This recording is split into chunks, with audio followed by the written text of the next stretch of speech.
En esta noche te pedimos que nos permitas llegar a ser un pueblo grande, fuerte, abundante, próspero, para la gloria y santo para la gloria de tu nombre. Señor, te pedimos en el nombre de Jesús que de tu mano este año nosotros vayamos a una estación de grandeza, crecimiento y riquezas para tu gloria. Te pedimos, Señor, que nos permitas esperar milagros y no tragedias para tu gloria. Padre celestial, en el nombre de nuestro Señor Jesucristo te damos gracias por el templo nuevo y propio que nos darás para tu gloria. Te damos gracias, Señor, por la cosecha de almas que salvarás para tu gloria. Y te pedimos en esta noche que nos alimentes, nos bendigas, nos vivifiques por medio de tu palabra, en el nombre de nuestro Señor Jesucristo.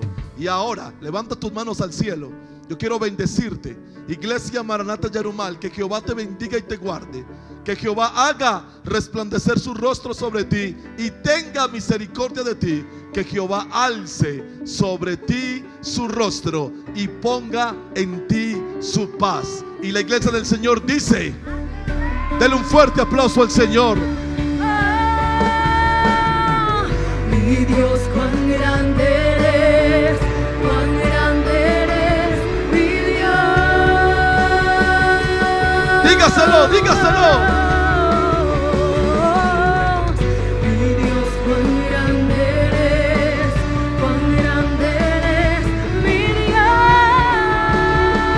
Mi Dios, mi Dios, cuán grande eres, mi Dios. La última vez, díselo.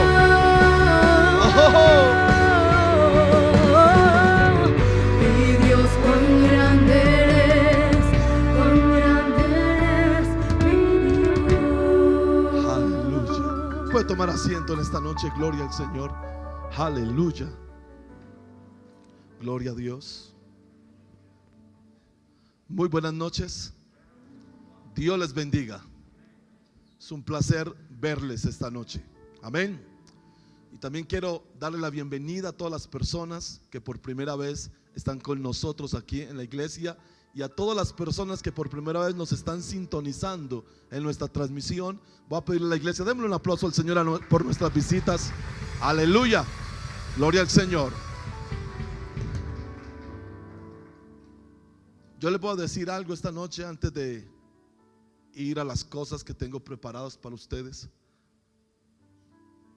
Para este planeta se vienen 3 eventos de suma importancia: el rapto de la iglesia, la tribulación de Israel y del mundo, y la segunda venida de nuestro Señor Jesucristo para dar pie al 7º tiempo sobre este planeta, que sería el milenio.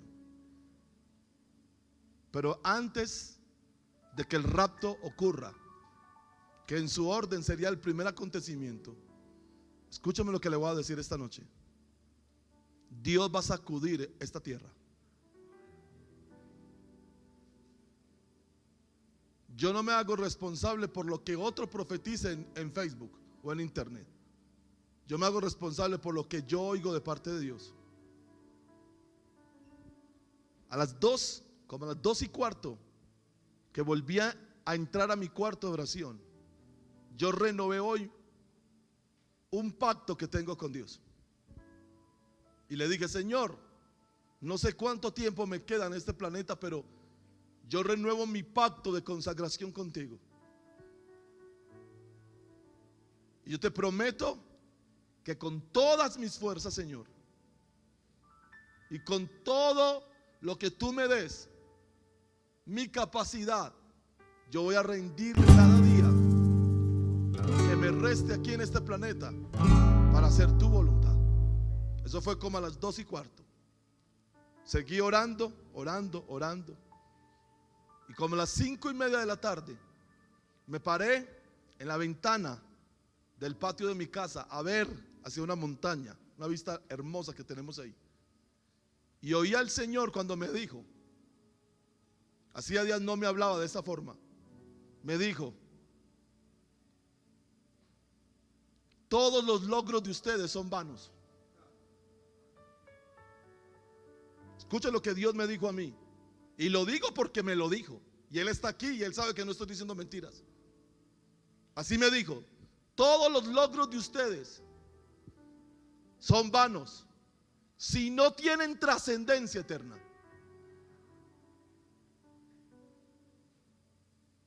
Y yo me quedé así como se quedó, como usted se acaba de quedar. Porque Dios estaba serio. Y me dijo: lo único realmente importante para ti y para cualquier ser humano en este mundo es que haga mi voluntad.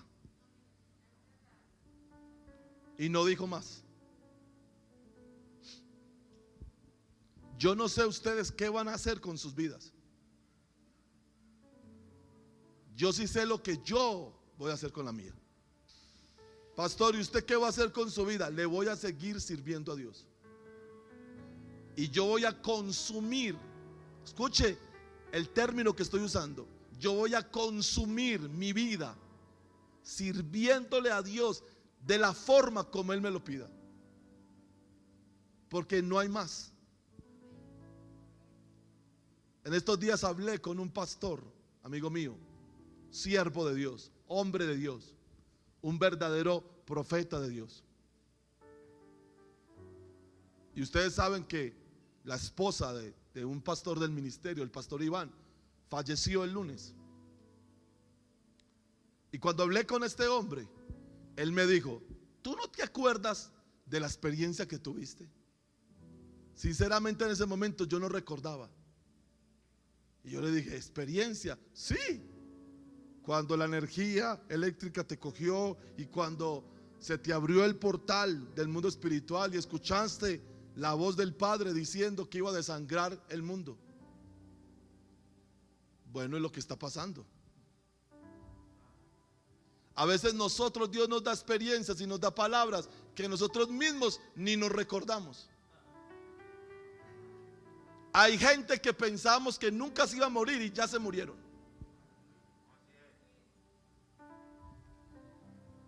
Escuchen lo que le estoy diciendo.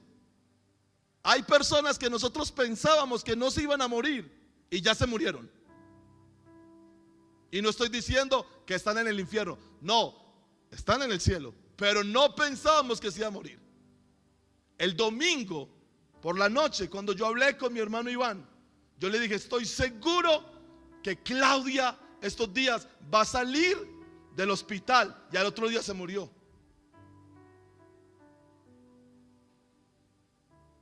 ¿Por qué le estoy diciendo esto? Porque yo veo con suma preocupación cómo muchos de ustedes no se han enterado que estamos en pandemia. Yo veo con suma preocupación cómo muchos de ustedes, mis amados, se los digo con amor y con respeto, no se han enterado que este es el mejor tiempo para buscar a Dios con todo el corazón. Porque aquí nadie está exento de contraer ese virus endemoniado del COVID. Nadie está exento de terminar en una UCI conectado a un aparato y que le digan por la tarde que se está mejorando y en la noche le digan que se murió. Por favor, yo llamo a la cordura espiritual, a la iglesia que Dios me dio a pastorear. Por favor, no jueguen con el pecado. No vengan a la iglesia, al culto y salgan a fornicar y a pecar. No lo haga, porque usted se va a destruir.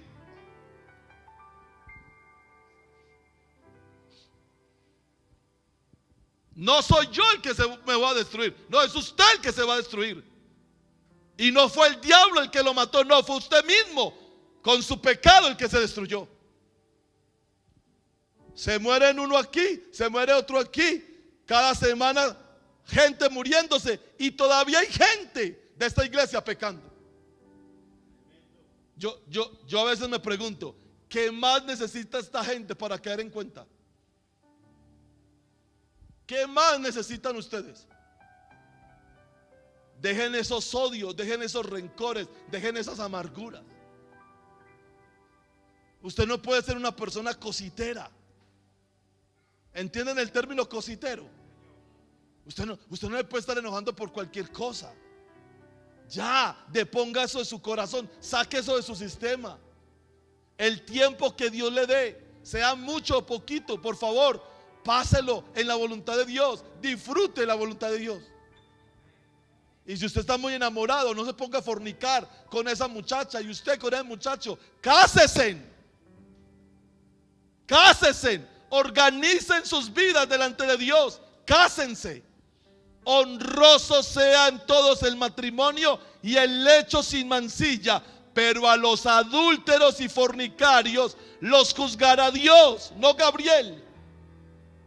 El problema suyo no es conmigo, el problema suyo es con Dios, y Dios no está jugando. Pero por favor, despierten, salgan del aturdimiento y del letargo espiritual y despierten.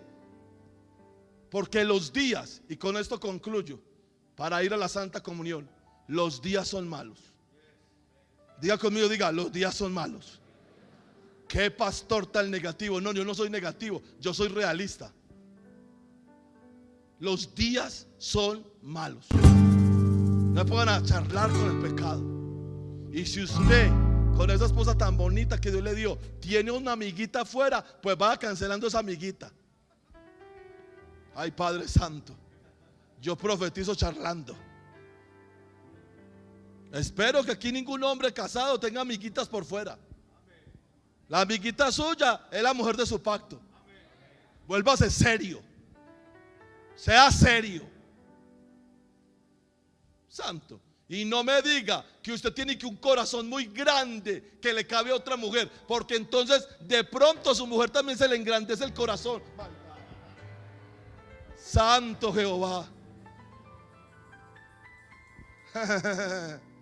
No me ponga a llevar el pecado a su casa. Usted va y se acuesta con esa ramera del mundo, y después va y tiene relaciones sexuales con su mujer, y usted le lleva ese pecado a su mujer, y de repente su mujer comienza a mirar con otros ojos al lechero. ¿En serio? O al panadero, y dice, ay, tan guapo. ¿Y sabe quién fue la que la contaminó? Usted, por sinvergüenza. Diga conmigo, diga, marido. Dígalo, marido de una sola mujer. Ahí está la mía. Santo. Sea serio. Cierro paréntesis, solo un paréntesis, y ahora sí empieza el culto. Vamos a celebrar la cena del Señor. Diga conmigo, diga, en esta noche tengo el privilegio de participar de la Santa Comunión. Participar de la Santa Cena, o de la Cena del Señor, o de la Santa Comunión, no solo es una bendición, sino un privilegio, por muchas razones, de las cuales esta noche deseo resaltar tres. En primer lugar, ¿por qué participar del pan y de la copa es un privilegio y es una bendición? Primero, porque nos hace conscientes que estamos dentro del pacto de sangre de nuestro Señor Jesucristo. Usted no está dentro de una religión, así lo ve la gente ignorante espiritualmente de afuera, pero usted lo que está es dentro de un pacto, dentro del nuevo pacto. Dice la Biblia en Lucas capítulo 22, versículo 14 al 20, cuando era la hora, se sentó a la mesa. ¿Quién? Jesús. Y con él los apóstoles. Y les dijo, cuánto he deseado comer con vosotros esta Pascua. La Pascua era una celebración de pacto, por medio de la cual Dios liberó a Israel de Egipto. Porque os digo que no la comeré más hasta que se cumpla en el reino de Dios. Y habiendo tomado la copa, dio gracias y dijo, tomad esto y repartidlo entre vosotros, porque os digo que no beberé más del fruto de la vid hasta que el reino de Dios venga. Y tomó el pan y dio gracias y lo partió y les dio diciendo, esto es mi cuerpo. Lo que usted va a recibir ahora, el emblema del pan, representa el cuerpo de nuestro Señor Jesucristo. Esto es mi cuerpo que por vosotros es dado. Cuando usted reciba ese pedacito de pan que le van a entregar Acuérdese que ese pan representa el cuerpo sangrante, el cuerpo sacrificado en esa cruz del Calvario. Por eso es que usted no puede comer de la cena del Señor en pecado, porque come juicio para usted. Y después les dijo: haced esto en memoria de mí. De igual manera, después que hubo cenado, tomó la copa diciendo: esta copa es el nuevo pacto. ¿Qué es la copa? El pan representa el cuerpo, pero la copa es el nuevo pacto. ¿En qué? ¿En qué? En mi sangre. Wow. Por eso, todo brujo que me maldiga a mí se muere. Y todo brujo que lo maldiga a usted se muere. ¿Y por qué se muere? Por una sencilla razón: porque el brujo tiene un pacto con Satanás en sangre de gato. Pero usted y yo tenemos un pacto con el Dios del cielo en la sangre preciosa del Cordero de Dios que quita el pecado del mundo. Aleluya. Por eso es imposible, mírame, que Satanás le ponga un dedo a usted encima. ¿Por qué? Porque usted y yo hacemos parte del pacto de sangre con el Dios del cielo, y la sangre es la de su Hijo. Dios no permitirá que Satanás te toque por una sencilla razón: porque eso sería ofender y pisotear la sangre de su propio Hijo. Esta copa es el nuevo pacto en mi sangre que por vosotros se derrama. Segundo, porque es un privilegio participar de la Santa Comunión. Porque al ser conscientes que estamos dentro del pacto de sangre de Jesucristo, somos libres de toda maldición y hemos sido bendecidos con la bendición de Padre Abraham. Diga conmigo, diga: si yo participo de la sangre de Jesús, salí de la maldición. Yo no sé por qué esto es tan difícil de entender para tanta gente. Esta tarde yo leí a alguien que decía que mañana va a ser un culto para romper las maldiciones de tu tierra. ¿Cuáles maldiciones? El culto de las maldiciones se rompió hace 2000 años en la cruz del Calvario.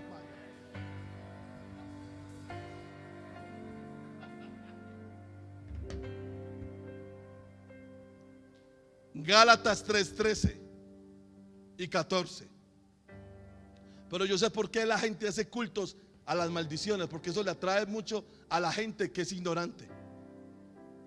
Porque es que si a mí me está yendo mal, eso debe ser que me hicieron una hechicería. No, usted no le hicieron una hechicería, usted es un desordenado, una desordenada económicamente. ¿Sabe que mucha de lo que la gente dice que le están dando hechicería, lo que eso es un desorden económico? Vea que en usted no se puede dar la maldición por esto. Al usted participar del pacto de la sangre de Cristo, la Biblia dice en Gálatas 3:13: Cristo nos redimió de la maldición de la ley. Entienda, Satanás no maldice a ningún ser humano, eso es una mentira. Satanás no tiene ese poder de maldecir, ni Satanás tampoco maldijo la tierra. El que maldijo la tierra fue Jehová, fue Dios. ¿Y por qué la maldigo? Por el pecado del hombre. Y la única fuerza espiritual que maldice al hombre pecador se llama la ley de Dios. Pero cuando usted y yo venimos a Cristo Jesús y su sangre se vierte sobre nosotros y nos perdonan los pecados, entonces Cristo nos redimió de la maldición de la ley. Pastor, ¿y entonces por qué yo ando sin plata? Porque posiblemente no tiene empleo. No es que usted tenga una maldición, es que usted es muy mal empleado. My God. ¿Por qué me tocará decir eso a mí? Porque yo soy el pastor. ¿Sabe cuál es la maldición de muchos creyentes? Que son muy vagos. Usted quiere la gerencia de Aguas del Norte y ya tiene gerente. Así no funciona. Entonces dice aquí: Cristo nos redimió de la maldición de la ley, hecho por nosotros maldición. ¿Por qué? Porque está escrito: maldito todo el que es colgado en un madero. ¿Y para qué nos redimió? Para que en Cristo Jesús. ¿Cuántos aquí están en Cristo Jesús? No, levante la mano si usted está en Cristo Jesús. Entonces, si usted está en Cristo Jesús, mire lo que dice la Biblia. Para que en Cristo Jesús, o los que están en Cristo Jesús, la bendición de Abraham alcanzase a los gentiles, a fin de que por la fe recibiésemos la promesa del Espíritu. ¿Cómo sé yo que ya no estoy en maldición, sino que estoy en bendición? Porque soy el templo del Espíritu Santo. O sea que si usted tiene al Espíritu Santo, usted no puede estar maldito, porque el Espíritu Santo no habitaría en un templo maldito. Y tercero, para que cenemos, así que en Cristo y por nuestro Señor Jesucristo somos más que vencedores.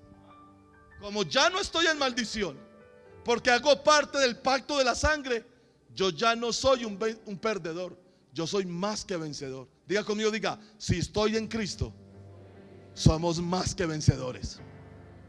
¿Y en qué consiste eso de ser más que vencedores? Sencillo.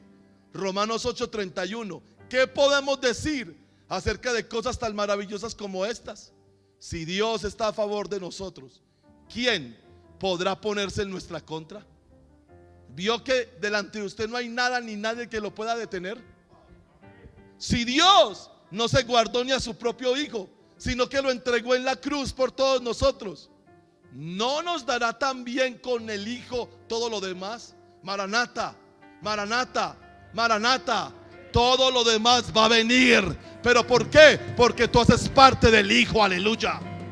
Y después dice, ¿quién se atreve a acusarnos a nosotros, a quienes Dios ha elegido para sí? Nadie.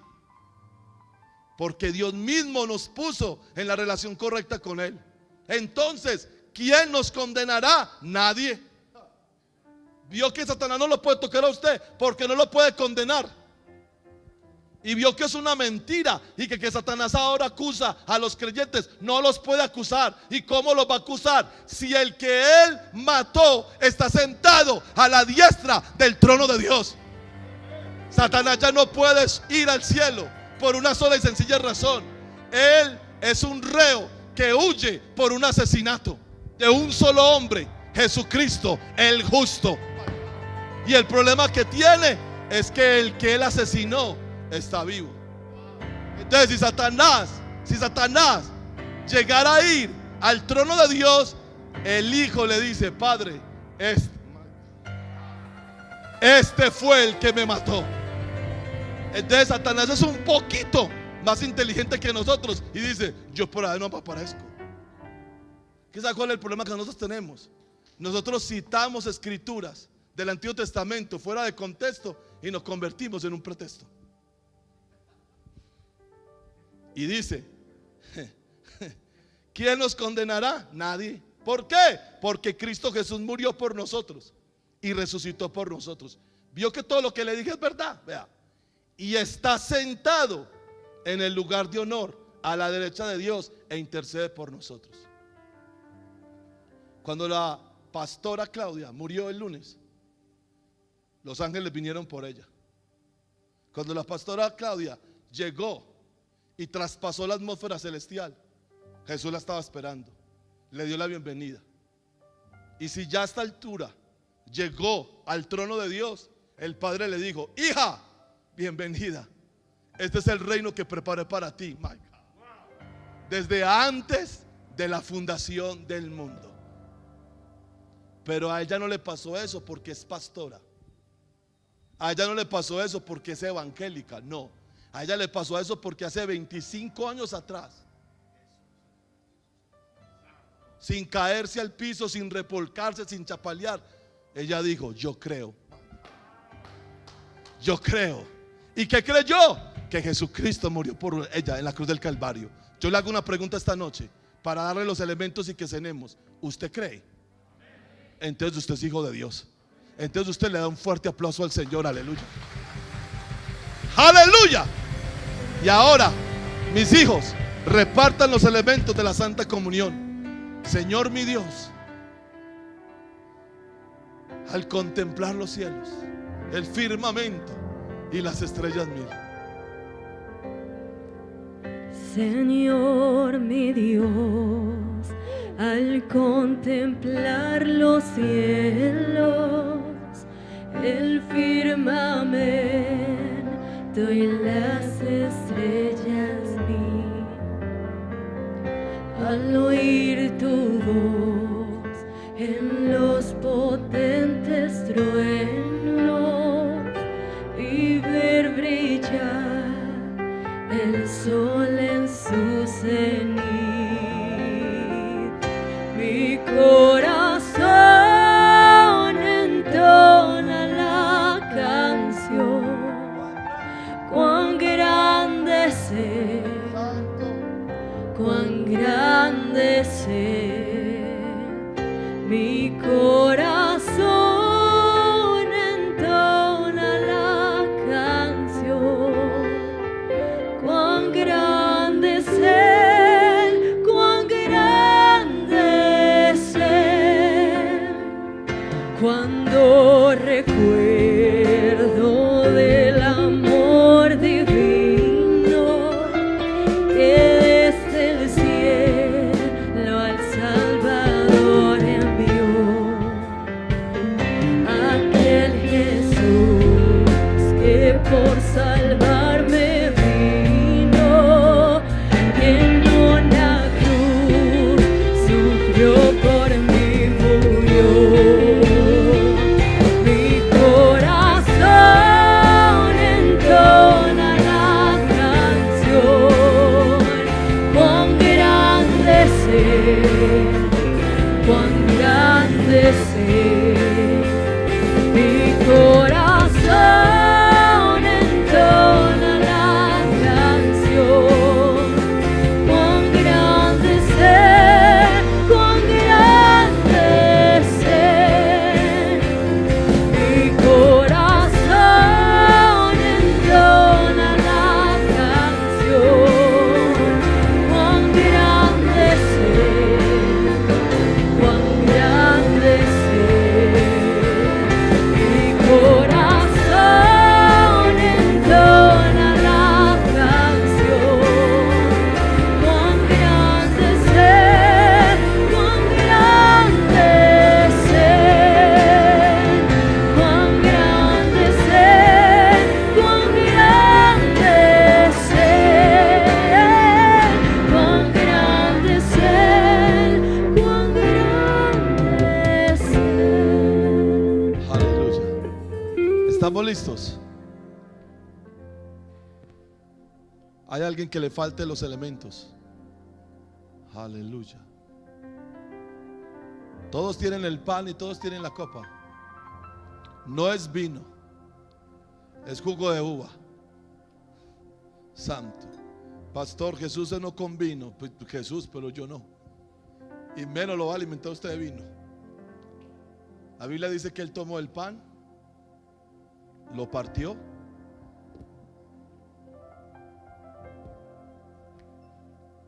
y lo repartió como el que usted acaba de recibir a sus discípulos y les dijo: coman de él, porque este pan es mi cuerpo que por ustedes es entregado.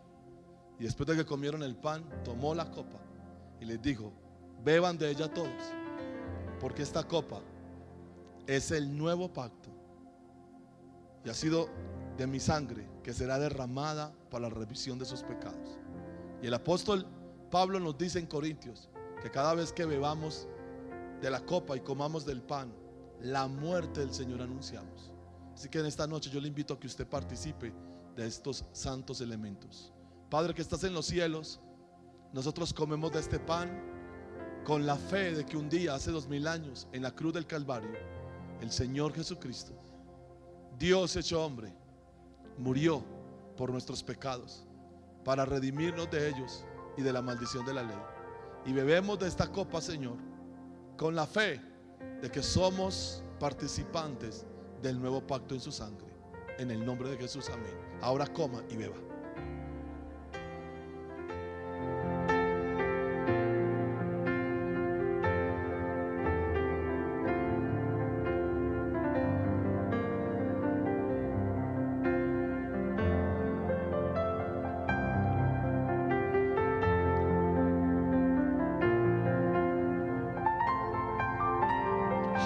Dele gracias al Señor. Dele gracias. Señor, comemos vida. Participamos del pacto de la sangre de Cristo. Oh. La canción, cuán grande es Él, Dígaselo. cuán grande es Él. Mi corazón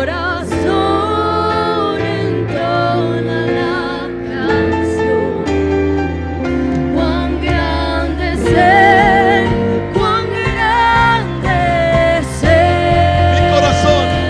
Mi corazón entona la canción, Cuán grande, Señor. cuán grande es Él, cuán grande es Él.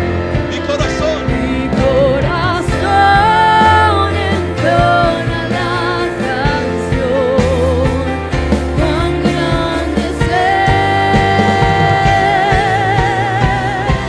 cuán grande es Él, cuán grande es Él, cuán grande es Él. Aleluya. Dele un fuerte aplauso al Señor. Te bendecimos. Gracias por haber muerto por nosotros en la cruz del Calvario. Gloria al Señor. El día jueves iniciamos una serie que la titulé La persona de Jesús. Y hoy voy a dar la segunda parte, razones para conocerle. Un hombre rico y su hijo tenían gran pasión por el arte. Tenían de todo en su colección, desde Rafael hasta Picasso. Muy a menudo se sentaban juntos a admirar las grandes obras de arte. Desgraciadamente, el hijo fue llamado para ir a la guerra. Pasados unos días, el hombre recibe la noticia que su hijo murió en medio de la batalla mientras rescataba a un soldado. Un mes más tarde, justo antes de la Navidad, alguien tocó a la puerta de aquel hombre rico. Un joven con un gran paquete en sus manos dijo al hombre: Señor, usted no me conoce, pero yo soy el soldado por quien su hijo dio la vida. Él salvó muchas vidas ese día. Me estaba llevando a un lugar seguro cuando una bala le atravesó el pecho, muriendo así instantáneamente. Él hablaba muy a menudo de usted y de su amor por el arte. Yo no soy un gran artista, le dijo el joven, pero creo que a su hijo le hubiera gustado que usted recibiera esto. El muchacho extendió los brazos para entregarle un paquete a aquel anciano. Yo sé que esto no es mucho, pero lo hice con todo mi corazón. El padre abrió el paquete.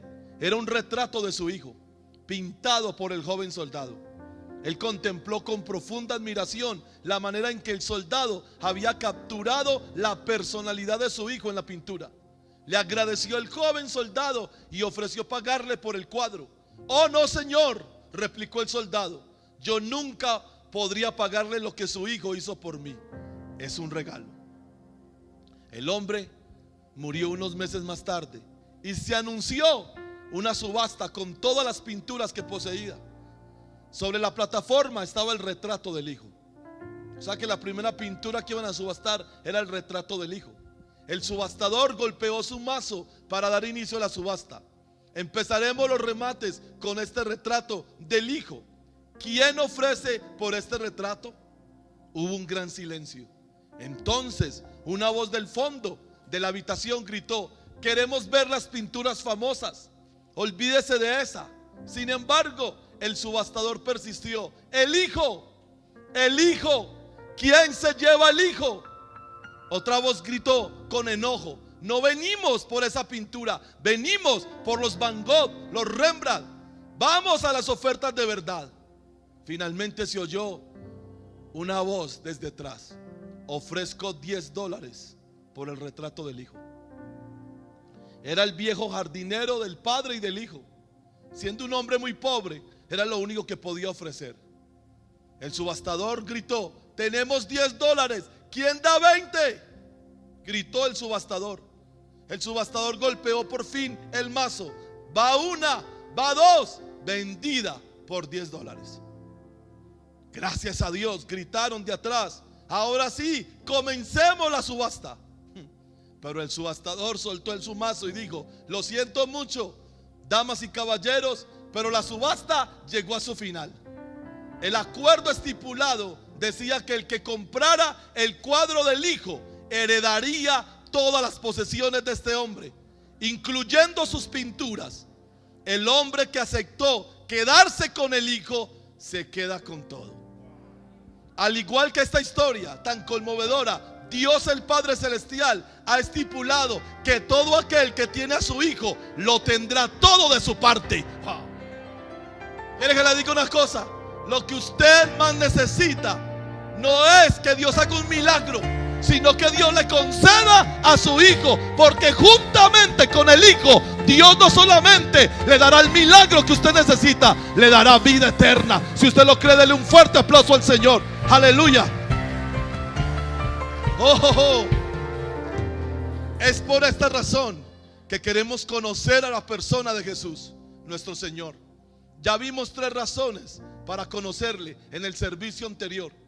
Primero, ¿por qué necesitamos conocer a Jesús? Porque Él es la elección de Dios para nuestra salvación. Dios no eligió a Mahoma para salvarte. Y con todo respeto voy a decir esto: Dios tampoco eligió a María para salvarte. La elección para la salvación del hombre de parte de Dios se llama Jesús. Recuerda, el que tiene al Hijo se queda con todo. La segunda razón que les di el jueves es porque Jesús es la piedra angular, el fundamento de la iglesia. Sin Jesús no hay iglesia. Él mismo dijo: yo edificaré mi iglesia y las puertas del Hades no podrán prevalecer contra ella. Todo creyente cuyo fundamento de fe no es Jesús no podrá prevalecer contra los embates y ataques de Satanás y contra los embates y ataques de otros hombres y de las circunstancias.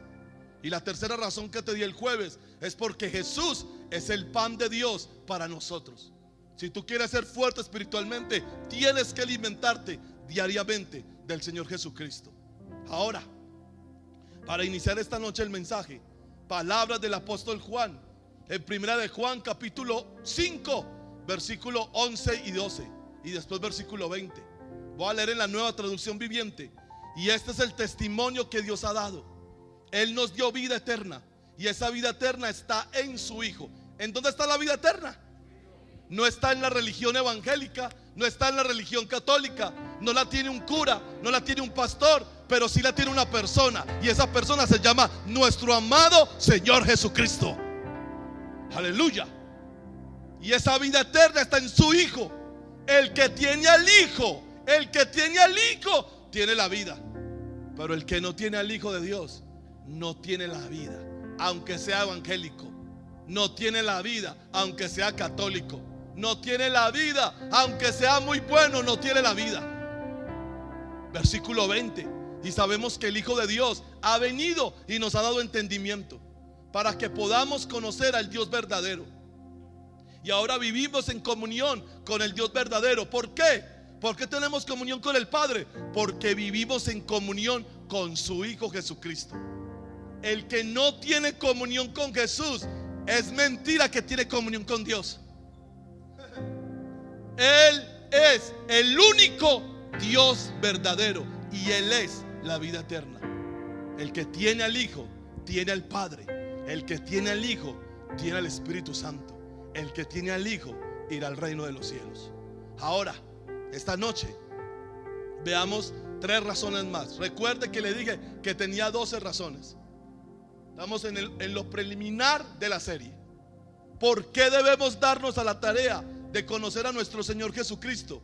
En cuarto lugar, porque nuestro Señor Jesucristo es el dador del Espíritu Santo. Diga conmigo, diga: Jesús da al Espíritu Santo. Juan capítulo 7 versículo 37 al 39. En el último y gran día de la fiesta, Jesús se puso en pie en la fiesta de los tabernáculos y alzó la voz después de que los judíos habían bebido por 7 días vino y todavía no estaban satisfechos en su alma. Y yo quiero empezar esta noche diciéndote: puedes estar lleno del mundo, puedes estar lleno de tus logros personales, pero jamás este mundo y ningún logro de este mundo llenará la sed de tu alma. Porque tu alma tiene un espacio eterno que solo el eterno la puede llenar. Y ese eterno se llama Jesús. En el último y gran día de la fiesta, Jesús se puso en pie y alzó la voz diciendo: si alguno tiene sed. Esperó a que hubieran bebido el vino de la fiesta. Esperó a que hubieran hecho toda la pachanga posible. Y después los confrontó con la realidad. Pastor Gabriel, ¿y cuál es la realidad? Que el mundo no satisface a nadie.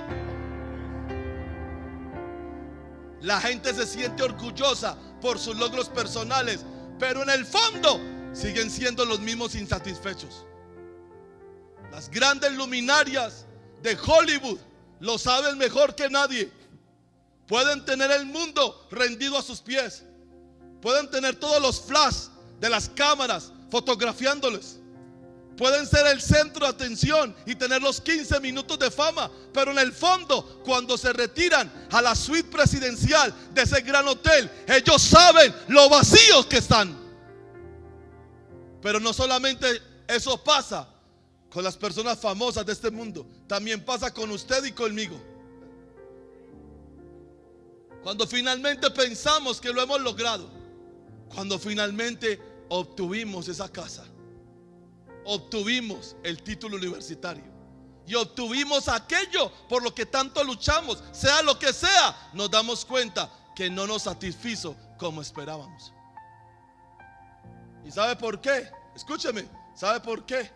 Porque la satisfacción plena solamente viene de Jesús. Por eso Jesús dice: si alguno tiene sed, venga a mí y beba. Pero ¿quiénes son los que van a venir a Él y van a beber? Los que creen en Él, como dice la Escritura. Diga conmigo, diga: es como dice la Escritura. Él dijo: si alguno tiene sed, venga a mí y beba. El que cree en mí, como dice la Escritura, de su interior correrán ríos de agua viva. Esto dijo del Espíritu que habían de recibir los que creyesen en Él. Pero no los que creyesen en Él a la manera de ellos, sino a la manera de la Escritura. Pues aún no había venido el Espíritu Santo, porque Jesús no había sido aún glorificado. Según este pasaje, para que una persona pueda recibir de parte de nuestro Señor el Espíritu Santo, cual río de aguas vivas, debe en primer lugar creer en Él, como dice la Escritura. Esto claramente es imposible hacerlo si somos ignorantes de la misma. No, pastor, yo creo en Jesús como yo quiero creer. Bueno, sigue creyendo como tú determines creer, pero no te van a dar Espíritu Santo. Y tu religión seca, vieja y pelleja no hará nada por tu alma.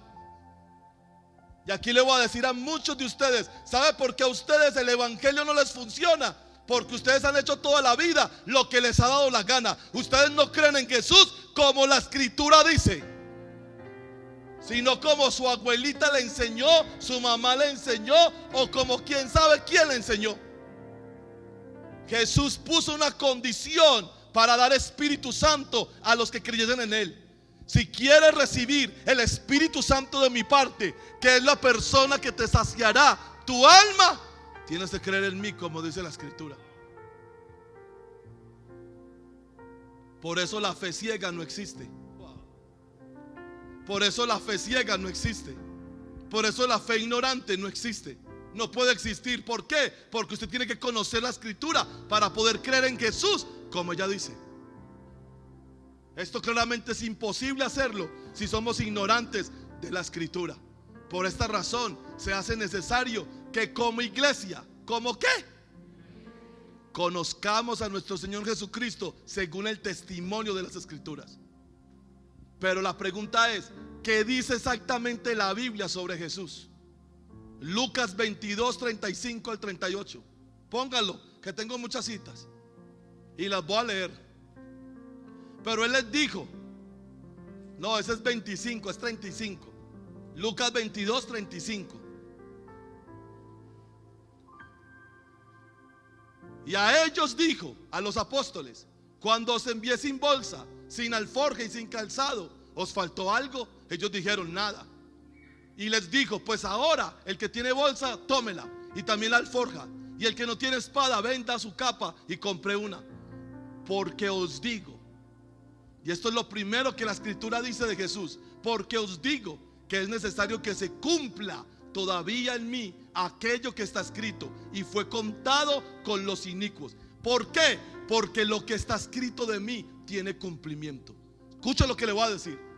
Si usted y yo sacamos de la ecuación de nuestra fe en Jesús a la escritura, nada de lo que Dios prometió por medio de Jesús se cumplirá en nosotros.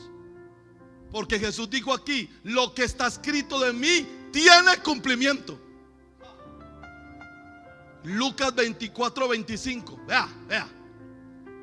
Estaban deprimidos los de Emaús, camino a la aldea. Venían de Jerusalén, venían de la ejecución de Jesús. Ya era el tercer día y Jesús había resucitado. Era el atardecer, porque no se podía caminar de noche, porque había más bandidos en Jerusalén hacia Emaús que los que hay por aquí. Míreme, el sol se estaba deponiendo, iban camino y Jesús se les acercó, ya resucitado, pero no lo reconocieron. Y comenzaron a decir que estaban tristes, que porque el gran profeta Jesús había muerto. Y miren lo que Jesús les dice a ellos. Entonces Jesús les dijo: oh insensatos y tardos de corazón, para creer todo lo que los profetas han dicho. ¿No era necesario que el Cristo padeciera estas cosas y que entrara en su gloria? 27. Y comenzando desde Moisés, Génesis, Éxodo, Levítico, Números, Deuteronomio, y siguiendo por todos los profetas, Josué, Jueces, Ruth, primera y segunda de Samuel, primera y segunda de Reyes, primera y segunda de Crónicas, Esdras, Nehemías, Esther, les declaraban todas las escrituras, desde Job hasta Malaquías, lo que de él decían. Eso es creer en Jesús, como dice la escritura. Una pregunta: ¿por qué ellos no aceptaron la crucifixión? Porque creían en Jesús sin base bíblica. ¿Sabe por qué tenemos tantos problemas nosotros para enfrentar la vida? Porque sacamos la escritura de la ecuación. Diga conmigo, diga: la fe no funciona si no se basa en la escritura. Lucas 24, versículo 44. Ahora, después de hablarle a estos, se les presenta a los discípulos y les dice: y les dijo: estas son las palabras que os hablé, estando aún con vosotros, que era necesario que se cumpliese todo lo que está escrito de mí en la ley de Moisés, en los profetas y en los salmos. Verso 45. Entonces les abrió el entendimiento para que comprendiesen ¿qué? Vio que usted no puede creer en Jesús si usted no comprende lo que la Biblia dice de él. Estaba resucitado, lo estaban viendo, lo podían palpar. 3 días antes, 72 horas antes, lo habían visto morir en la cruz. Ahora lo tenían de frente y les tuvo que abrir el entendimiento. Y les dijo: así está escrito y así fue necesario que el Cristo padeciese y resucitase de los muertos al tercer día. Yo no entiendo por qué lo tuvieron que matar. Porque si a él no lo matan, lo meten a usted al infierno. Una de dos: o matan al Señor y él muere por nuestros pecados, o todos nosotros vamos para el infierno. ¿Cuál prefiere? ¿Cuál prefiere? ¿Cuál prefiere? Entonces están aquí. ¿Cuál prefiere? Entonces deje de llorar y alégrese que él ya murió por usted. Así está escrito, así fue necesario que el Cristo padeciese, resucitase de los muertos al tercer día y que se predicase en su nombre. ¿Qué se predica en el nombre de Jesús? O sea que si uno va a creer en Jesús, como dice la escritura, uno tiene que ¿qué? Arrepentirse. Ay, eso está por toda parte. Y el perdón de pecados a todas las naciones, comenzando desde Jerusalén. Si vamos a creer en Jesús, como dice la escritura, tenemos que conocerle como el sacrificio perfecto. Ya Dios no tiene problemas conmigo, ni yo tengo problemas con Dios. ¿Por qué? Porque Jesús murió por mí.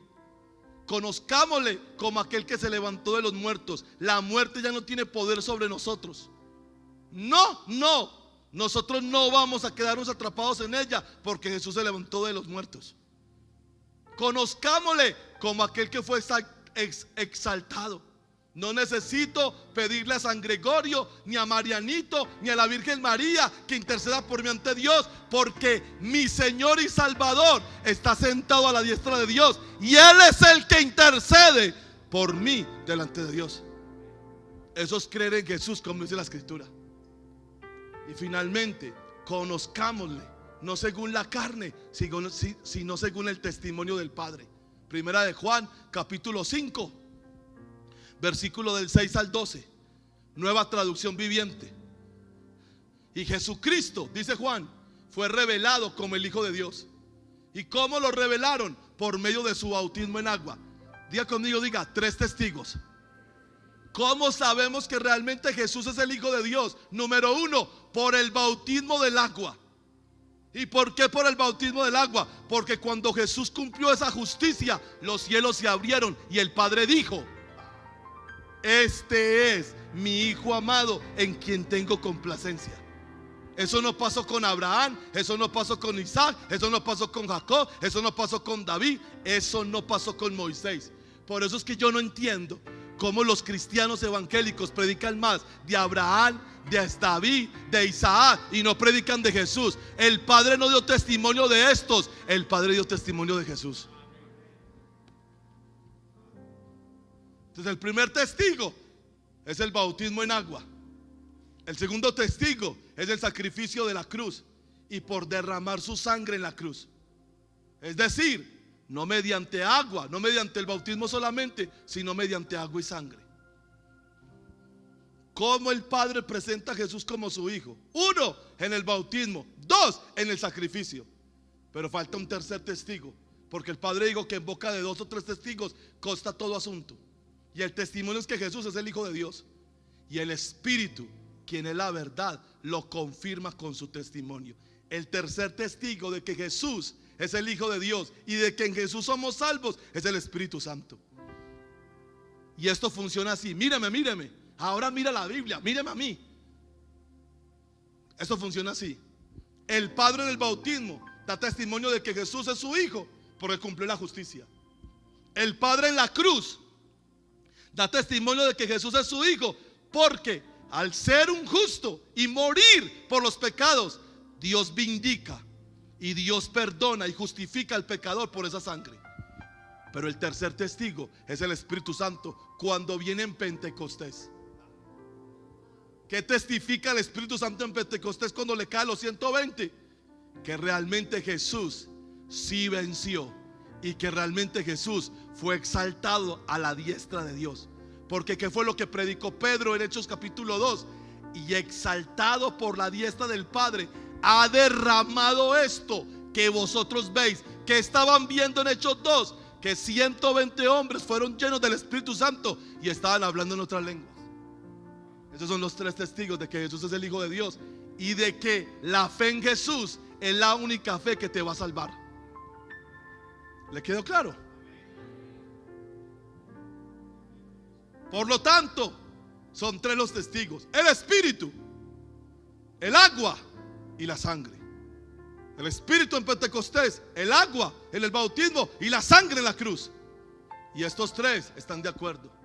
Entonces ya dice Juan, ya que creemos el testimonio humano, cuando alguien acusa a otro y van a un tribunal y el juez pregunta: ¿dónde están las pruebas o los testigos? Si no hay pruebas, ¿qué pide el juez? Testigos. Para poder dar un veredicto sobre la persona, si es culpable o inocente, se piden pruebas o se pide el testimonio de los testigos.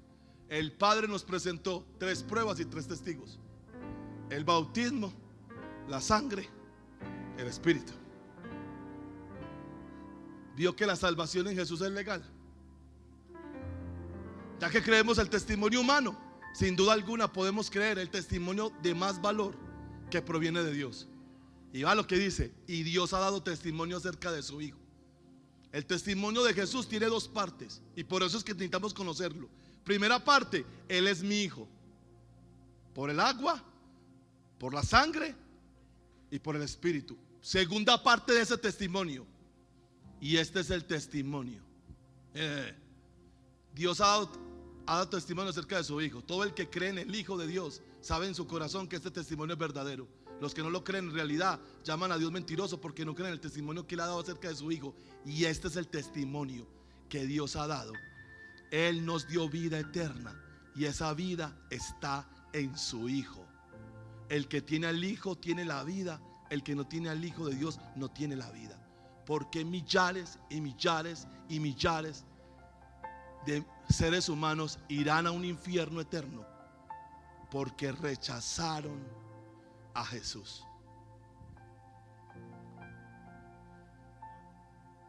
Esto es una cosa muy seria.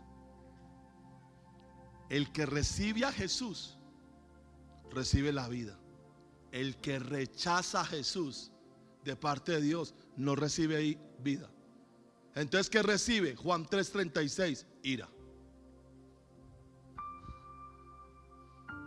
Por eso usted y yo necesitamos conocer a Jesús, porque Jesús es la pieza clave para recibir al Espíritu Santo y la vida eterna que viene de parte del Padre. En quinto lugar,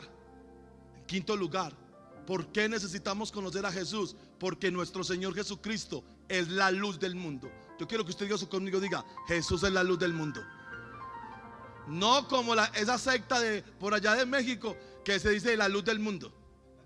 Y no como ese líder de México que le comprobaron que es un pedófilo. No, Jesús es la verdadera luz del mundo. Para entender que Jesús es la luz del mundo, vamos a ir a Juan capítulo 8, versículo del 1 al 12. Y Jesús fue al monte de los olivos y por la mañana volvió al templo. Y todo el pueblo vino a él. Y sentado él les enseñaba. Entonces los escribas y los fariseos le trajeron una mujer sorprendida en adulterio. En otras palabras, la bajaron de la cama porque la sorprendieron en adulterio. O sea que la sorprendieron teniendo relaciones sexuales con un hombre que no era su esposo y poniéndola en medio. Ahora, míreme acá, míreme. Jesús está enseñando. El pueblo está todo reunido, según Juan. Y vienen unos escribas con una mujer y se la pusieron en medio. Nunca la Biblia dice que los espectadores se fueron. Y poniéndola en medio le dijeron: Maestro, esta mujer ha sido sorprendida en el acto mismo del adulterio. Y en la ley nos mandó Moisés a apedrear a tales mujeres. ¿Tú pues qué dices? Para usted entender esto, tiene que entender que esto no es un caso moral. Entonces se lo explicaba a mi esposa por la tarde. Yo le decía: aquí no se presenta un caso moral como algunos, perdónenme esta expresión, indoctos de la palabra de Dios lo presentan. Esto no es un caso moral, esto es un caso legal. ¿Y por qué? Porque en el versículo 5 dice: y en la ley nos mandó Moisés a apedrear a tales mujeres. La ley de Moisés era la constitución política y nacional de los judíos. La ley de Moisés, Génesis, Éxodo, Levítico, Número y Deuteronomios, esa era la ley. Y por esa ley se gobernaba el pueblo. ¿Quién lo gobernaba? El Sanedrín. ¿Quién era el Sanedrín? La reunión de 72 ancianos venerables, rectos. Bueno, eso se suponía. Siempre los políticos han defraudado al pueblo, que usaban la ley para juzgar los casos de la gente. Entonces en el versículo 5, cuando estos fariseos le tiran la mujer y le dicen: la sorprendimos en adulterio, y Moisés, ellos invocaron a Moisés, y Moisés en la ley nos manda a apedrear tales mujeres. ¿Tú pues qué dices? Entonces en el versículo 6, el apóstol Juan, el autor de este evangelio, hace un comentario. Y el comentario que Juan hace nos aclara la intención de los escribas y fariseos al traer esa mujer donde Jesús. Mas esto decían tentándole. ¿Para qué? Para poder acusarle. Una pregunta: ¿de qué iban a acusar estos fariseos a Jesús? De que no conocía la ley. Todo el caso que le presentaron, que es un caso legal, no es un caso moral, tenía una intención malsana: demostrar delante de la audiencia, delante del pueblo, que era un falso maestro porque no conocía la ley. Mas esto decían tentándole para poder acusarle. Pero Jesús, inclinado hacia el suelo, escribía en tierra con el dedo. Ahora, para entender lo que sigue, vamos a ir a la ley. Diga conmigo, diga, la ley. Ellos invocaron la ley. Vamos a ver qué dice la ley sobre el caso de adulterio. Ellos dijeron que la sorprendieron en el acto mismo del adulterio. Antes de proseguir, yo les voy a hacer una pregunta. Para adulterar, ¿cuántos se necesitan? Oiga, y los que no contestaron, ¿qué? Me preocupa. Vuelvo a hacer la pregunta. Para adulterar, ¿cuántos se necesitan? ¿Y dónde estaba el hombre?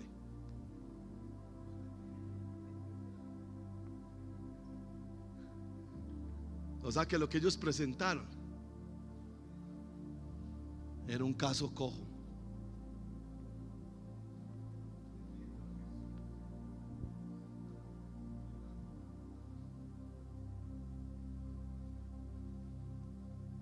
Así es Satanás. Satanás siempre viene donde nosotros con medias verdades. La Biblia dice, sí, pero lea todo el contexto. Satanás estaba en estos escribas y fariseos. ¿Y usted por qué lo dice? Por una siguiente razón. Porque en la segunda tentación, cuando se los llevó para el pináculo del templo, le dijo: tírate abajo, porque está escrito, a sus ángeles mandará.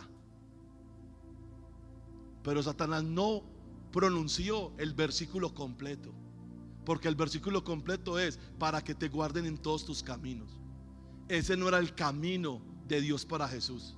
Por eso Jesús nunca se tiró. ¿Cuántas veces nosotros tentamos a Dios? ¿Sabe cómo lo tentamos? Sabemos que es sábado, sabemos que son las 7 de la noche, y en vez de agarrar para la iglesia, nos vamos para una discoteca.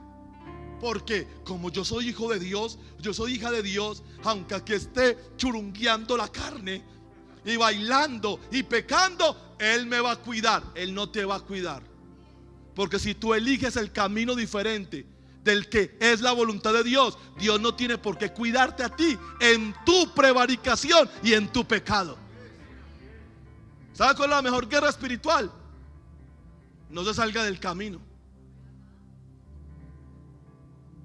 A mí nunca una bala perdida me ha pegado. ¿Por qué? Porque yo no estaba perdido. Santo. ¿Sabe por qué mucha gente se muere antes de tiempo? Porque estaban en el lugar incorrecto, con la gente incorrecta, haciendo lo incorrecto. Ahora vuelvo al mensaje, la ley. Levítico 20:10, póngaselos. Vea que la ley nunca dijo que apedrearan a las mujeres adúlteras. Eso es una mentira de esos escribas y fariseos.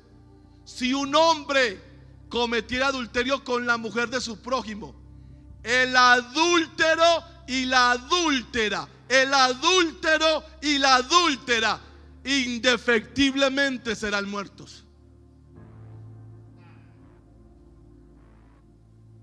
¿Por qué Jesús no condenó a la mujer? Porque faltaba una pieza, el adúltero. ¿Vio que es un caso legal y no moral? Deuteronomio 22, versículo 22. Póngaselos.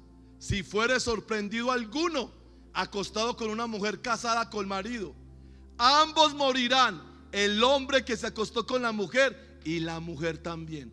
Así quitarás el mal de Israel. Cuando estos hombres invocan la ley para decir que Moisés mandó apedrear a esas mujeres adúlteras, ellos están tergiversando la ley. Por eso vuelvo y lo repito: todo pastor, todo sacerdote católico que le diga a usted que Dios lo ama en sus pecados, él está tergiversando la ley. Él te está mintiendo y por ende te está engañando y te va a enviar directo a los profundos infiernos.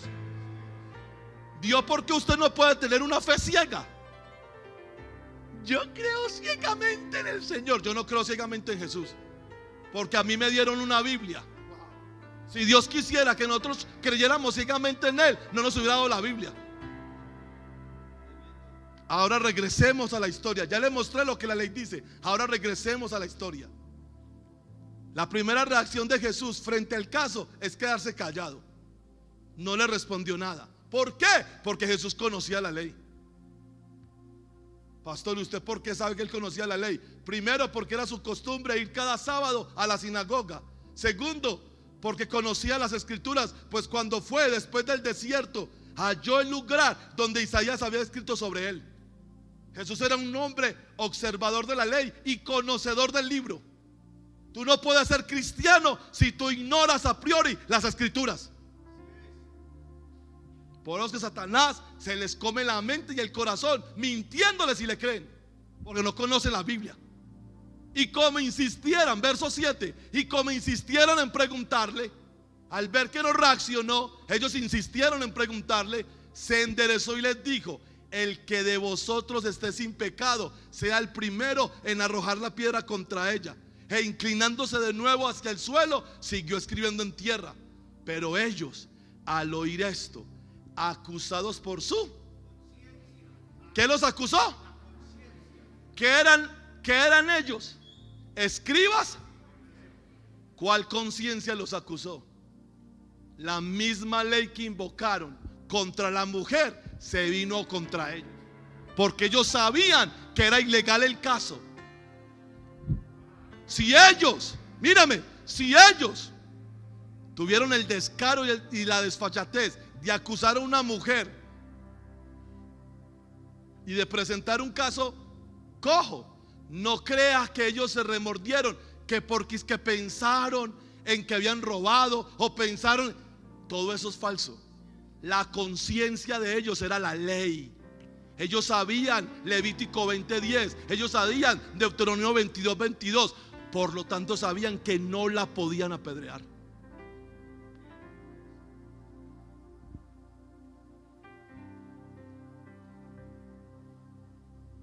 Pero ellos, al oír esto, acusados por su conciencia, salían uno a uno. Y vea lo que dice la Biblia, comenzando desde los más viejos, que eran los que más conocían la ley, hasta los más jóvenes, los postreros. Y quedó solo Jesús y la mujer que estaba en medio y el pueblo que estaba observando. Entonces en el verso 10 dice, enderezándose Jesús y no viendo a nadie, es decir, no viendo a los acusadores, sino a la mujer, le dijo: mujer, ¿dónde están los que te acusaban? Y le hace la segunda pregunta: ¿ninguno te condenó? ¿Y por qué ninguno la condenó? Porque no podían. No era porque no quisieran, fue porque no podían, porque la ley los acusaba. Ella dijo: ninguno, Señor. Y aquí está. Aquí está. Cuando prediquen a Jesús, prediquen el contexto. No saquen frasecitas. Youtubers cristianos, no saquen frasecitas. Pastores de pacotilla, no saquen frasecitas.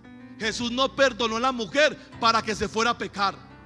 Y aquí le voy a decir a todos ustedes: si usted tiene una enfermedad física y Jesús a usted lo sana, sepa y entienda que Él no lo sana para que usted siga pecando. El perdón de Jesús no es una alcahuetería para que usted y yo sigamos pecando. Vea lo que le digo, vea lo que le digo. Ninguno te condenó, ninguno, Señor. Jesús no le mató el ojo y le dijo: entonces espéreme a la salida. No, Jesús le dijo, ni yo te condeno. ¿Por qué no la condenó? Porque era muy misericordioso. No, porque la ley se lo prohibía. Y Él dijo, y enseguida se lo va a mostrar: yo vine no a quebrantar la ley, sino a cumplirla. ¿Sabe por qué Jesús no condenó a la mujer? Porque no podía condenarla. Ni yo te condeno, Pero aquí está la aclaración: vete y no peques más, porque ya se había pecado. Jesús sabía que se había pecado. El punto no era que ella no pecó. El punto fue que cuando presentaron el caso, lo presentaron cojo. Entonces llegamos al verso 12. Otra vez Jesús les habló diciendo: yo soy la luz del mundo. El que me sigue, ¿el que qué? No andará en tinieblas, sino que tendrá la luz de la vida. ¿Qué es tener la luz de la vida? ¿Qué significa tener la luz de la vida siguiendo a Jesús? La declaración de ser la luz del mundo, según el contexto inmediato de la historia, significa, número uno, que Jesús es el verdadero intérprete de la ley. Usted y yo nunca entenderemos la ley de Dios si no tenemos a Cristo en el corazón. Número dos, que conocerlo a Él, a Jesús, es entender el espíritu de la ley. Usted no solamente puede entender la letra de la ley, tiene que entender el espíritu de la ley. Pastor, ¿qué es el espíritu de la ley? La intención por la que Dios dio la ley. ¿Qué dice primera de Juan capítulo 5, versículos 2 y 3? Que los mandamientos de Dios no son gravosos. Si Dios te dice que te cases en vez de estar en unión libre, no es porque eso lo afecte a Él, sino porque eso te destruye a ti. El espíritu de la ley es este: Dios nos dio una ley que nos preservara de nuestro propio pecado para que no nos destruyéramos. Ese es el espíritu de la ley. Voy a poner un ejemplo. Usted tiene un niño o una niña de 4 o 5 añitos. Una pregunta: ¿el niño o la niña es consciente de que no le tiene que meter el dedo al tomacorriente? No. Pero usted es consciente. Usted no puede sentarse con el niño de 4 o 5 años a decirle: niño, hay algo que se llama energía eléctrica, y si usted le mete el dedo a ese tomacorriente, esa energía eléctrica lo va a coger, porque usted también tiene energía, y entonces usted se va a electrocutar y le van a tener que amputar la mano. ¿Usted hace eso? No. ¿Usted qué hace? ¡Oiga! Usted no le pone a dar una explicación científica. Usted le dice: oiga, no metas la mano ahí, y si la metes, te doy una pela.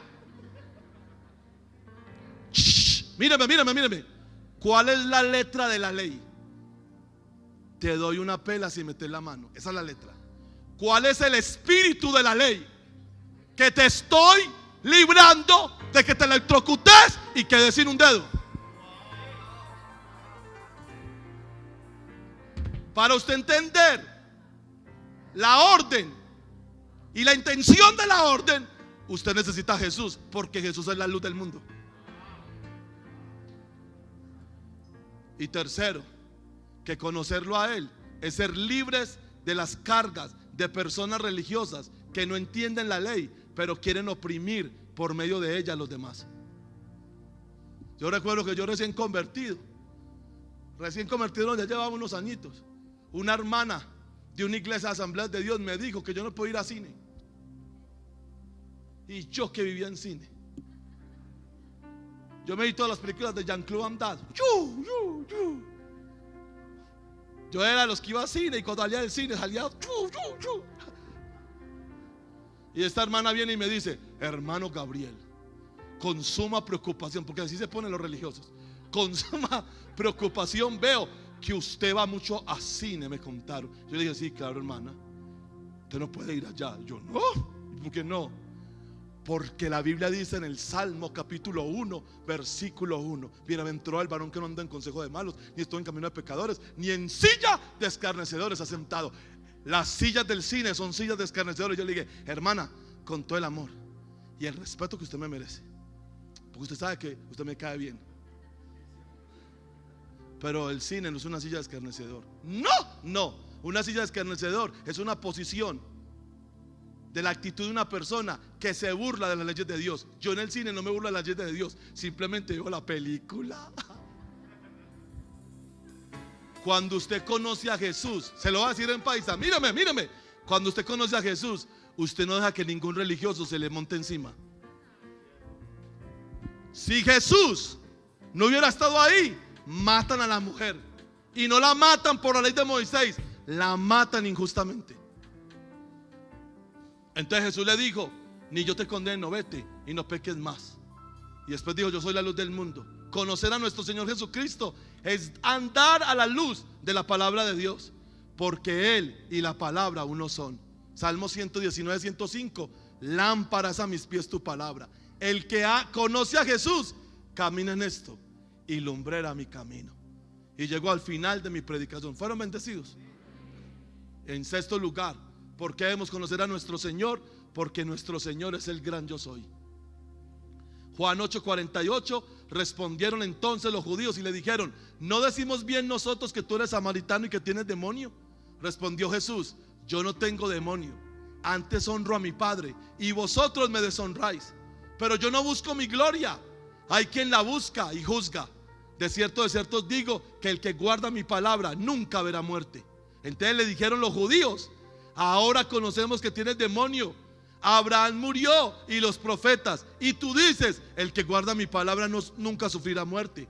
¿Eres tú acaso mayor que nuestro padre Abraham, el cual murió? Y los profetas murieron. ¿Quién te haces a ti mismo? Respondió Jesús: si yo me glorifico a mí mismo, mi gloria nada es. Mi Padre es el que me glorifica, el que vosotros decís que es vuestro Dios. Pero vosotros no le conocéis, mas yo le conozco. Y si dijere que no le conozco, sería mentiroso como vosotros. Pero le conozco y guardo su palabra. Y va lo que les dice a continuación. Esto sí fue un lamparazo. Abraham vuestro padre. Jesús nunca dijo que Abraham era su padre. Abraham vuestro padre se gozó de que había de ver mi día, y lo vio y se gozó. ¿Cuándo Abraham vio el día de Jesús?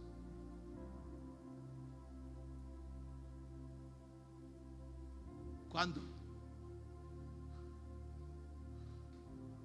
Ahí se los dejo de tarea. Pues yo todo no les lo puedo dar tampoco a ustedes, porque muchos de ustedes ya están dormidos. Usted comiéndose este banquete y durmiéndose. Usted es un sinvergüenza. Abraham vuestro padre se gozó de que había de ver mi día, y lo vio y se gozó. Entonces le dijeron los judíos, lo que le dijeron: aún no tienes 50 años y has visto a Abraham. Y aquí está. Jesús les dijo: de cierto os digo, antes que Abraham fuese, yo soy. ¿Dónde dijo el Señor que Él era Dios? Ahí. Y los judíos entendieron lo que Él quiso decir, porque en el 59 dice: tomaron entonces piedras para arrojárselas. Una pregunta: ¿por qué tomaron piedras para arrojárselas? Porque cuando Jesús dijo yo soy antes que Abraham, Jesús está invocando al yo soy de la zarza. ¿Sabe qué es lo que Jesús está diciendo ahí? Yo soy el que le habló a Moisés. Yo soy el que los liberó a ustedes del pueblo de Egipto. Yo soy el que hizo la señal del cordero en el dintel de la puerta y los liberó. Yo soy y yo soy. Y en esta noche Jesús te dice: yo soy todo lo que tú necesitas. Yo soy todo lo que tú quieres. Yo soy todo lo que tú deseas. Dale un aplauso al Señor, aleluya. Yes. Es Jesús, aleluya. Y termino. Según este pasaje, debemos darnos a la tarea de conocer a nuestro Señor Jesucristo, porque Él es Dios. ¿Quién es Jesús? Preexistente, eterno y trascendente. ¿Cómo se te ocurre comparar a Jesús con Mahoma? ¿Cómo se te ocurre comparar a Jesús con el gordito de Buda? ¿Cómo se te ocurre comparar a Jesús con Sócrates? O con algún santo católico o algún santo protestante. Jesús es superior a las religiones. Jesús es superior a los pastores. Jesús es superior a los curas. Jesús es superior a todo lo creado, porque Jesús es el Dios todopoderoso que se hizo hombre para salvarte a ti y a mí de nuestros pecados. Maranata, aleluya. Él es el Rey de reyes y Señor de señores. El tiempo y el espacio jamás lo limitarán. ¿Por qué? Porque Él es el mismo ayer, hoy y por los siglos. Además, siendo Dios, nuestro Señor es quien nos revela exactamente el carácter, la naturaleza y el corazón del Padre. A Dios nadie le vio jamás. El unigénito Hijo, que es Dios y que está en el seno del Padre, Él le ha dado a conocer. ¿Qué fue lo que le dijo el apóstol? Muéstranos al Padre y nos basta. Juan 14:8. Jesús le dijo: Felipe, ¿tanto tiempo hace que estoy con vosotros y no me conocéis? El que me conoce a mí, Felipe, conoce al Padre. Además, por ser Dios sobre todas las cosas, podemos estar seguros que la salvación en Él es eterna. Si Jesús no fuese Dios, la salvación suya y mía se puede perder. Pero porque es Dios y fue Dios quien nos redimió, la salvación es eterna. No hay diablo que te la pueda quitar. No hay hombre que te la pueda quitar. Por eso es que necesitamos conocer a Jesús. Retomando la reflexión inicial de este mensaje, de quien se queda con el Hijo se queda con todo.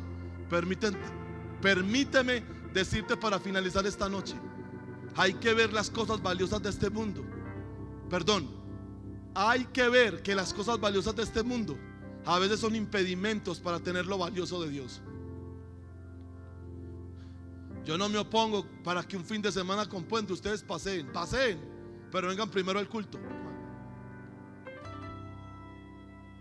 Dele siempre el primer lugar a Jesús en su vida, y yo le aseguro que Dios a usted le dará el primer lugar en la lista de necesidades. Tenemos que entender que todo lo que nos rodea, que pensamos que es de mucho valor, como los carros, las pinturas, las prendas de vestir, los logros personales, son creadas por una mente humana. Pero más que todo, tenemos que entender que esa mente humana recibió la inteligencia de parte de Dios. Es Dios quien pone la inteligencia en el hombre para crear, pintar, trabajar y hacer cosas. Por eso no podemos permitir que esas cosas, las cosas temporales de esta vida, tomen el lugar de lo más valioso, nuestro Señor y Salvador Jesucristo. Maranata, yo no te estoy atrayendo hacia mí, yo te estoy atrayendo hacia Jesús. Mi intención no es que tú salgas diciendo: tremenda predicación la que nos dio el pastor Gabriel. No, mi intención es que tú salgas diciendo: necesito conocer a Jesús, necesito amar a Jesús, necesito enamorarme de Jesús. Aleluya. Esa es la intención de esta predicación. Todo lo que nos rodea es hermoso, no solo lo que hace el hombre, sino lo que Dios ha hecho, la naturaleza, la humanidad, el universo. Pero tenemos una encomienda: buscar primeramente el reino de Dios y su justicia. No podemos permitir que nuestro tiempo con el Señor sea reemplazado por alguna actividad o presentación de algún arte, como si eso fuera más valioso que nuestro Dios. Recuerda que cada cosa tiene su tiempo. Si recibes al Hijo, tendrás todo como coheredero junto al Señor. Pero si no recibes al Hijo, no tendrás nada de lo que el Padre ofrece. Vino al mismo mundo que Él había creado, pero el mundo no le conoció. Vino a los de su propio pueblo, hasta ellos lo rechazaron. Pero a todos los que creyeron en Él y lo recibieron, Jesús les dio el derecho de llegar a ser hijos de Dios. Recuerda, Maranata, el que tiene al Hijo se queda con todo. Yo he concluido en esta noche. Aleluya. Padre, recibimos la palabra, no como palabra de hombres, sino según es en verdad la palabra de Dios, que vive y permanece para siempre. Señor, yo te ruego y yo te pido, Señor, que esta palabra, esta predicación, despierte un anhelo, un deseo, un hambre en los corazones y las mentes por conocer a la persona más valiosa del universo, nuestro Señor Jesucristo.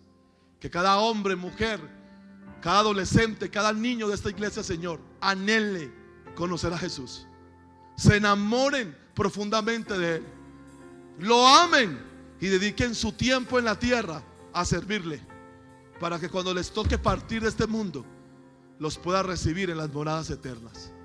En el nombre maravilloso de Jesús, amén y amén. Denle otro fuerte aplauso al Señor. Aleluya. Santo. A todos mis hermanos, amigos e hijos que estuvieron en la transmisión con nosotros, un Dios les bendiga. Los espero el próximo martes 7:30 de la noche para darles otras 3 razones por las cuales debemos conocer a Jesús. Una feliz noche. Aleluya.